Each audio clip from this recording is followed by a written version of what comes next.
द्वारा प्रस्तुत किया गया। चूँकि यह पूरे देश का बजट है, इसलिए राष्ट्रीय परिप्रेक्ष्य में अगर हम देखें तो इसे एक औसत बजट ही कहा जा सकता है। हर वर्ग पूरा देश को निराशा ही हाथ लगी है। एक और महंगाई इतनी तेजी से बढ़ रही है, दूसरी ओर आयकर की दरों के स्लैब को यथावत रखा गया है। इस प्रकार हमारा यह मानना है कि आज पेश किया गया केंद्रीय बजट देश के उत्पादन, राजस्व और रोजगार के लिए निराशाजनक है। इसे अभी भी का वीडियो आपको पसंद आया तो चैनल को सब्सक्राइब करें और वीडियो को लाइक करें। ज़्यादा से ज़्यादा लोगों तक वीडियो को शेयर करें। धन्यवाद। छोटे छोटे व्यवसायियों से लेकर बड़े बड़े उद्योगपतियों, नौकरी पेशा से लेकर आम आदमी को भी जिस केंद्रीय बजट का इंतजार रहता है, वह संसद में वित्त मंत्री श्रीमती निर्मला सीतारमण के द्वारा प्रस्तुत किया गया। चूँकि यह पूरे देश का बजट है, इसलिए राष्ट्रीय परिप्रेक्ष्य में अगर हम देखें तो इसे एक औसत बजट ही कहा जा सकता है।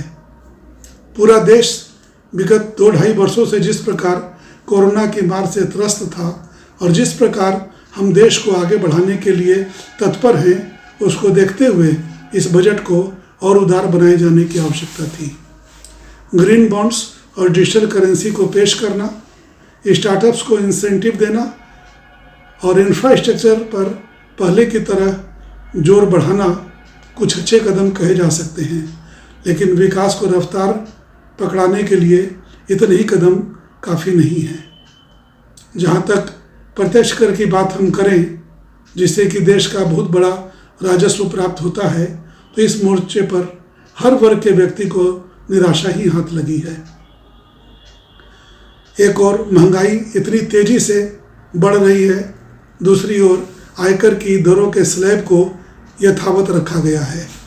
इतना ही नहीं, इनकम टैक्स के अंतर्गत धारा 80C के माध्यम से निवेश की सीमा को भी बढ़ाकर 1.5 लाख से आगे नहीं ले जाया गया।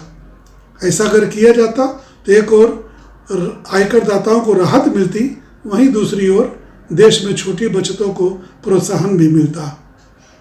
और सबसे बड़ी बात यह रही कि कई वर्षों से लगातार कोशिशों के बावजूद भी बिहार और बिहार जैसे पिछड़े राज्यों के लिए किसी भी छूट या प्रोत्साहन पैकेज की घोषणा नहीं की गई। सरकार को यह मानना होगा कि जब तक राज्यों का विकास नहीं होगा, तब तक देश का विकास संभव नहीं है। इसलिए राज्यों की स्थिति को देखते हुए उसके हिसाब से उन्हें प्रोत्साहन या पैकेज मिलना चाहिए था। इस प्रकार हमारा यह मानना है कि आज पेश किया गया केंद्रीय बजट देश के उत्पादन, राजस्व और रोजगार के लिए निराशाजनक है। इसे अभी भी बहसों के दौरान संसद में और उदार बनाए जाने की आवश्यकता है। नमस्कार, आप देख रहे हैं बेनिफिट टीवी। हजारों दर्शकों का मनचाहा कार्यक्रम, हजारों साथियों का मनचाहा प्रोग्राम। आप देख रहे हैं बेनिफिट टीवी।